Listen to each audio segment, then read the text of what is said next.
a grande maioria das imagens, vamos olhar para imagens de fotos de enfermagem, são de mulheres. Então, quando você está olhando para isso, quer dizer, é a massa que ele tem. Então, quer dizer, pode-se dizer que ele está envezando, que é uma área, tudo bem, tem predominância de mulheres, mas ela pode envezar para um caminho falando que é só mulheres. Né? A inteligência artificial ela tem que olhar para lá. Então, o que nós temos que fazer? Nós, enquanto pesquisadores, nós temos que entender esse viés e corrigi-lo durante o processo. Esse é um trabalho de curadoria, né? Como chama? É uma aprendizagem supervisionada, né? Para gerar o conteúdo, para que a gente consiga realmente chegar lá na frente. A gente tem outros exemplos. Então, por exemplo, um que eu acho muito bacana, por exemplo, teve uma competição de beleza, também eu não lembro agora os dados dela, e a ideia era que quem fizesse a avaliação dessa competição de beleza fossem algoritmos. E esses algoritmos foram treinados com a base que eles tinham. E a base que eles tinham era grande parte de beleza eram de pessoas brancas, caucasianas, olhos azuis, tal. Ele enviesou. Por quê? Porque ele aprendeu que aquilo era, né? Aquilo era. Então, uma preocupação, tem uma pesquisadora chamada, acho que Kate Crawford, ela é do, acho que é a Inal Institute, eu não lembro exatamente. Ela falou uma frase que ela falou o seguinte: a gente tem que tomar cuidado muito com essa cristalização de preconceitos nessa caixa preta, né? Então, a gente tem que ficar olhando toda vez para ver se está gerando uma certa viés. E se essa viés está gerando, como que a gente pode corrigir? E a própria inteligência artificial pode fazer isso. Isso que é interessante, porque você pode colocar a inteligência artificial para analisar padrões e vieses. Entendeu? E começar a olhar e falar, poxa, eu estou sentindo um viés aqui. Então, quer dizer, e ela vai poder ajudar a trazer essa informação, né? A gente não pode trabalhar somente com a inteligência artificial, a gente tem que trabalhar em conjunto com ela, né? Para que a gente consiga realmente tirar o máximo possível desses viés que são comuns, né? Problemas de linguagem, na minha dissertação eu vi esse problema de linguagens. Então, o pessoal falava o processo de chatbot ele parte de uma curadoria muito forte, tá? Então, para ele dar certo, e obviamente assim, eu não tenho um monte de gente atendendo telefones mais, mas eu tenho que ter uma equipe olhando para aquilo que está sendo respondido pelo chatbot para poder gerar inteligência. Porque a forma como a gente pede uma segunda via de um boleto de pagamento aqui no Sudeste é diferente como eles pedem no Sul, né? O Rogério sabe muito bem dessas diferentes linguagens, né? E é diferente de como eles pedem no Norte. Então, quer dizer, ele consegue responder a nossa, mas não consegue responder as outras duas. E aí o entendimento pode ser diferente. Porque o que é uma boleta para um é um boleto para outro, e pode ser coisas diferentes. Né? Então, a gente tem que olhar... boleto lá no Sul, né? Exatamente, você tem que olhar do mais simples até o mais complexo, né? E tentar entender essa linguagem. Então, a gente ainda está passando por um momento de muito aprendizado. Muito aprendizado. A inteligência artificial ainda está aprendendo muito. E ela tem evoluído cada vez mais. O William deve perceber isso também. O William, que é um profissional da área de linguísticas, aí, um grande mestre nesse sentido. Como foi a evolução, por exemplo, do Google Tradutor. Então, quer dizer, se você olhar o Google Tradutor de 5 anos atrás e olhar o Google Tradutor hoje, embora a gente ainda identifique algumas pequenas falhas, muitas vezes elas são preferências de linguagem. O Google Tradutor, ele faz de uma forma, e a gente faz de outra, eu gostaria de outra forma, mas quer dizer, a assertividade dele está muito alta. E ela tende a cada vez ficar mais alta, porque ele tem mais material para poder analisar e fazer o processo de tradução. Então, Está sendo maravilhoso essa fala aqui, que está dando muita ferramenta para a gente pensar coisas que a gente já está vivenciando já há muitos anos, né? E é interessante essa coisa da curadoria humana, tudo isso. Acho que você está dando para a gente ferramentas maravilhosas para a gente pensar o que tem acontecido, né? Então, talvez pensando aqui, né? Então, a gente não precisa talvez se preocupar tanto com robôs assassinos, acho que da inteligência artificial agora. Talvez essa questão do viés de onde vem os dados, talvez seja uma coisa mais importante para se preocupar agora, né? Eu acho que assim, uma coisa que a gente está dando muito para a inteligência artificial, né? Capacidade e histórico de dados, né? Então, quer dizer, a gente gera muito conteúdo, muita informação todo santo dia, todo santo minuto, todo santo segundo, né? As estatísticas são gigantes, né? Então, eu acho que a preocupação hoje é, e a gente já vê isso muito forte no mercado, né? Tá bom, que dado que eu estou utilizando e eu posso utilizar aquele dado? E aí olhando para a gente como indivíduo, né? De que forma que eu estou autorizando. Então aí você começa a ver os movimentos como a GDPR europeia, né?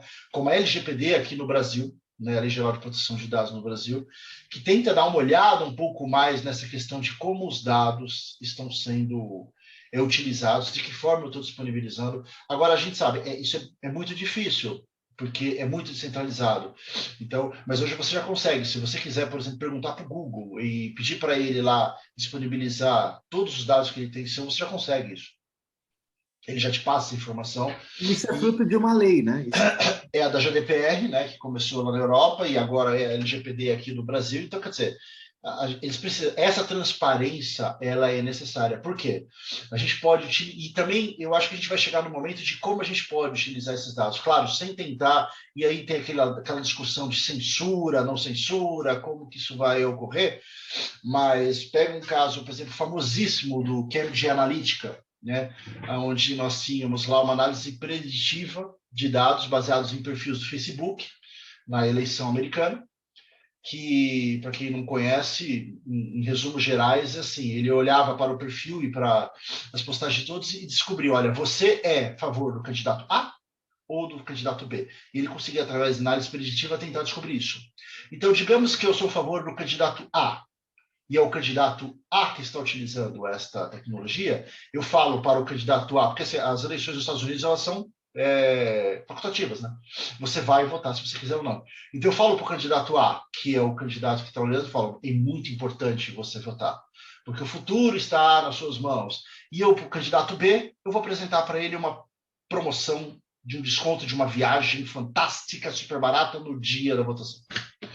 Então, quer dizer, você pode ter o uso da tecnologia dessa forma preditiva, e a gente tem que tomar um pouco de cuidado de que forma nós estamos utilizando isso, né?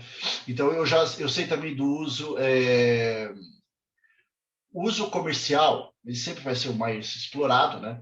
Então, hoje, quem ganha muito com o uso de inteligência artificial, por incrível que pareça, é marketing. Marketing ganha muito com esse uso, porque eu consigo aproximar o interesse de um determinado indivíduo com a capacidade da compra dele, né? Então, e o conteúdo que eu vou canalizar para ele baseado no perfil que foi predito, né? exatamente. Então você tem esses dados. A gente teve um caso aí, acho que foi noticiado também de algumas operadoras de telefonia que estavam utilizando os dados da sua rede para fazer uma promoção muito direcionada. Então ele criava avatares. Então, por exemplo, o William é um cara que vai na academia todo dia às 8 da manhã. Então, pelo seu posicionamento de GPS, eu sei que todo dia da manhã você vai lá na academia, depois você passa numa loja que vende produtos naturais e vem para sua casa. Então, eu sei que o William tem um avatar de fitness. Então, digamos que o Rogério estava de mudança de casa. Então, ele ia todo dia dormir numa casa. Ele parou de dormir nessa casa e começou a dormir em outra. Eu crio um avatar em mudança. E aí, eu sabendo que o Rogério está em mudança, o que eu posso oferecer para ele? Entendeu? Se ele entrar, ele está precisando, cara, em mudança, eu estou precisando do quê, cara? Eu estou precisando de uma tampa do vaso. Então, quer dizer, eu consigo direcionar para aquele momento. Então, até onde a gente pode isso?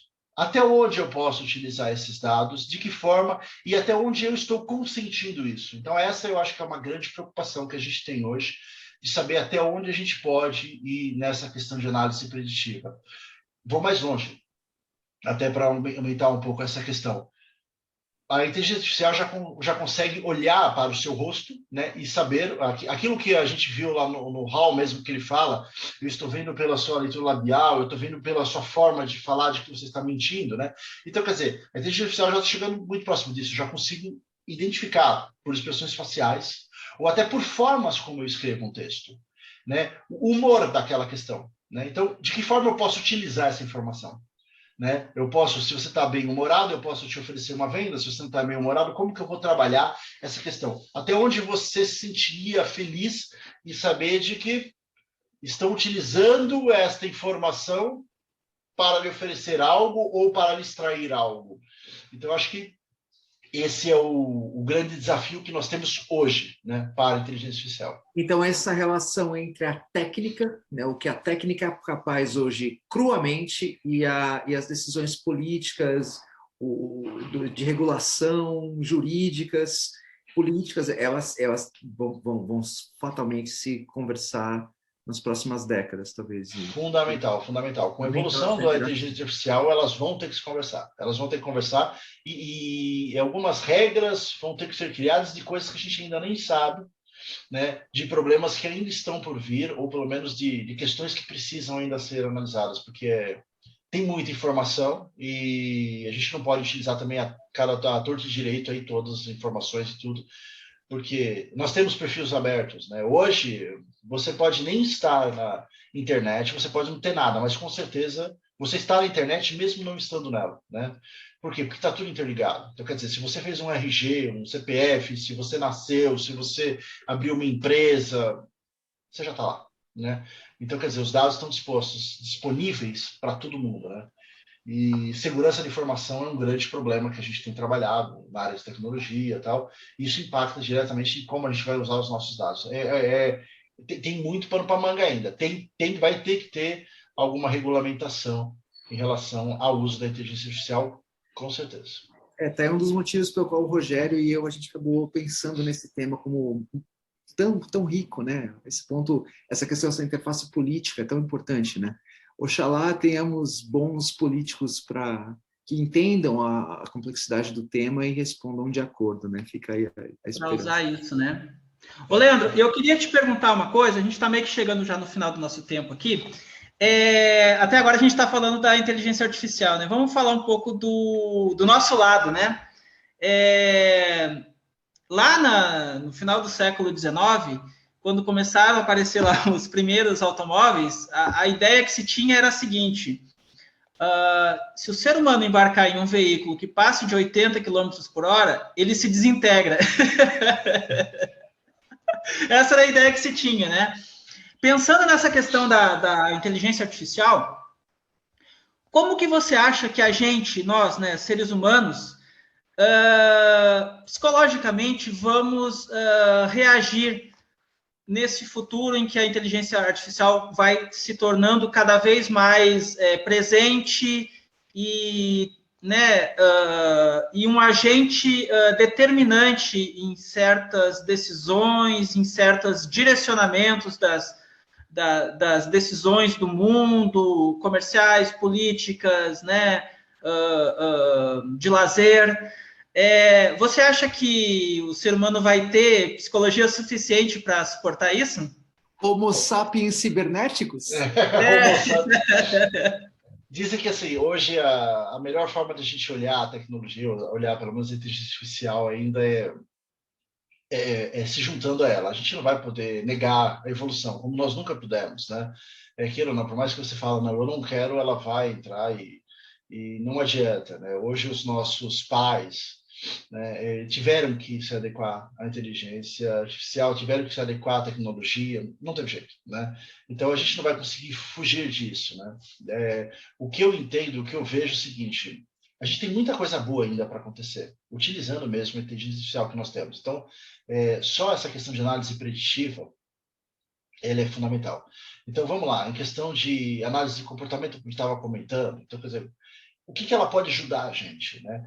Então, você imagina, você hoje tem uma Deep Web com uma série de comentários, com muitas informações, o que a inteligência artificial poderia fazer olhando para essas conversas e, de repente, tentar predizer um risco de um atentado terrorista, né?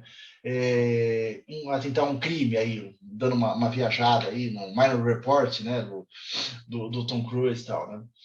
Então, analisar um pouco esse excesso de informação. Então, a gente vai conviver com isso. Eu acho que o ser humano, ele vai ter que... a gente vai mudando na medida que nós vamos evoluindo, e eu acho que a gente vai ter que dar as mãos para os robôs. A gente não vai ter, né, eu não acredito que nós seremos tomados pelos robôs, né, e o robô vai fazer tudo que a gente faz, não, porque a gente vai evoluindo.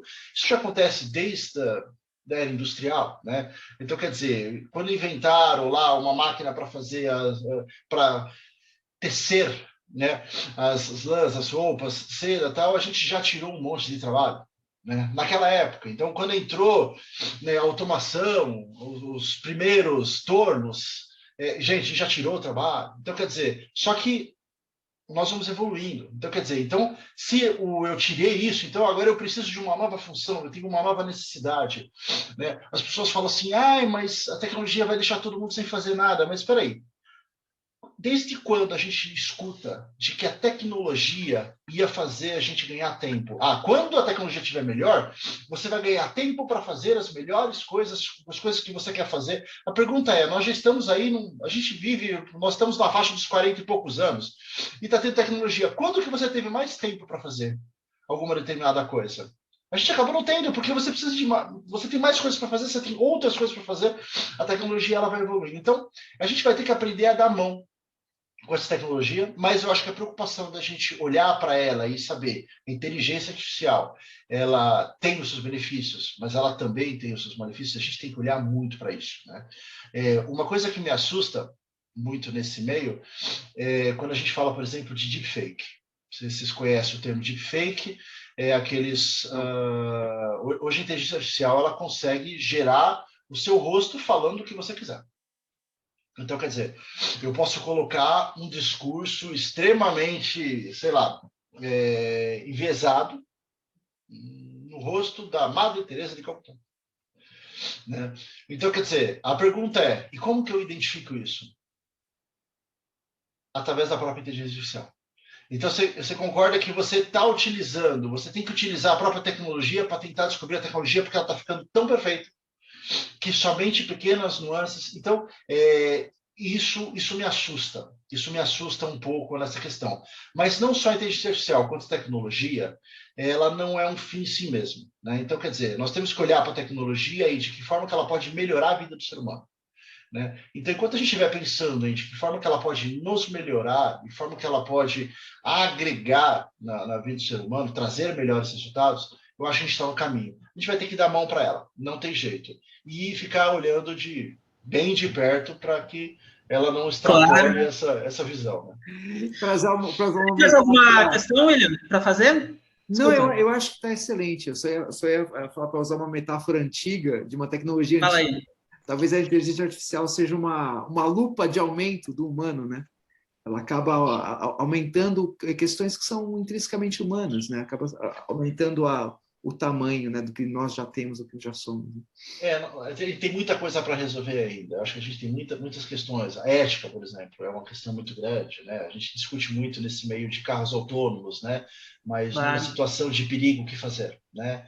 Eu comprometo eu comprometo o passageiro, eu comprometo quem está na rua, como que eu faço? Então, quer dizer, nós não temos ainda legislação, nós não temos ainda pensamento sobre tudo isso. Então, a gente tem muito que evoluir ainda. Eu acho que a gente tem bastante institutos, bastante gente que está olhando para isso e está olhando, e a gente está pensando nisso também, né? E esse tipo de debate é fundamental para isso, para trazer essas questões, né? E fomentar e falar, poxa, de que forma a gente pode melhorar, de que forma a gente pode pensar o futuro da inteligência artificial e da tecnologia como um todo, né? Não só a inteligência artificial, mas a tecnologia como um todo, porque ela separa e ela se converge. Então, quer dizer, hoje a gente está utilizando tecnologia, inteligência artificial no celular a todo momento e você não sabe, né? Então, quando que você está usando? Eu não sei, já está lá, né? Já está lá. Então, quer dizer, quando você vai entrar no WhatsApp, tem. Quando você vai entrar no seu e-mail, tem. Quando você vai fazer um chat com o seu banco, tem, né? Quando você recebe uma oferta de um produto, tem. Já é uma realidade. A gente já estamos nela, né, Leandro? Já estamos. Faz tempo já, né? Opa! Leandro, para encerrar então, eu tô olhando o teu equipamento aí atrás e eu queria te fazer a seguinte pergunta. Como é que em que medida, assim, o Leandro Lutcher, convive com esse Leandro, né, que está em contato direto com a tecnologia, com inteligência artificial, né, com essas coisas tão avançadas, né? Como é que vive o Leandro acústico com o Leandro, né, digital? Nossa, pergunta muito bacana. Eu acho que é o seguinte, eu defendo muito essa questão de criar uma experiência, de viver a experiência, de pensar, né? Então, rivalizando o que eu acabei de falar, né? A tecnologia não é um fim em si mesmo, né? Então, eu acho que a gente não tem que olhar para ela pelo fato de ser o hype do momento. Isso a gente vê muito, né? Nossa, eu preciso utilizar, eu preciso fazer. Não, não é ela, não sou eu, somos nós, né? Então, eu acho que essa é a primeira visão, tá? Quando a gente fala, por exemplo, loteria, né? Eu tenho que saber utilizar a tecnologia, mas eu tenho que saber até onde ela vai me ajudar. Então, quer dizer, se você vai comprar hoje uma guitarra, ou você vai construir uma guitarra, um luthier vai construir uma guitarra. Cara, nada vai cortar um corpo de guitarra tão perfeito quanto um router CNC, né? Ele vai cortar perfeitinho. Mas, gente, o final mesmo, né? Aquele toque final do humano, aquela regulagem, é para você, não tem jeito, cara. É o humano que dá o valor do instrumento, né? Então, até voltando uma primeira pergunta, né? Aquele quadro lá do Rembrandt, ele foi vendido por um valor muito menor do que foi vendido no Rembrandt, né? Porque a gente consegue pela inteligência... $7.000. Quanto? $7.000. $7.000. Então, quer dizer, você consegue, através agora da inteligência artificial, fazer um Rembrandt na sua casa. Eu vou lá, vou entrar, vou pegar lá aquela base, vou fazer, imprimo e coloco aqui, né? Agora, o valor de o cara que foi lá e que gastou, que suou e que teve os ensaios é diferente, né? Então, essa questão da experiência, do valor, ela é fundamental. Ela não tem como você tirar isso do ser humano, né? Então, é o último ajuste, né? A capacidade do improviso, de você olhar no meio do caminho e falar, nossa, vamos seguir um outro caminho, porque eu acho que vai ficar melhor para isso, né? Então, eu acho que essa mescla, né, do instrumento, embora eu tenha uma bateria eletrônica aqui atrás, né? Mas mas quem toca ela sou eu, né? Então, quer dizer, e eu só uso o benefício da tecnologia, né? Que é o fato dela não fazer barulho para que eu possa treinar aqui em casa, né? Mas eu não consigo abrir mão de uma bateria acústica mesmo, né?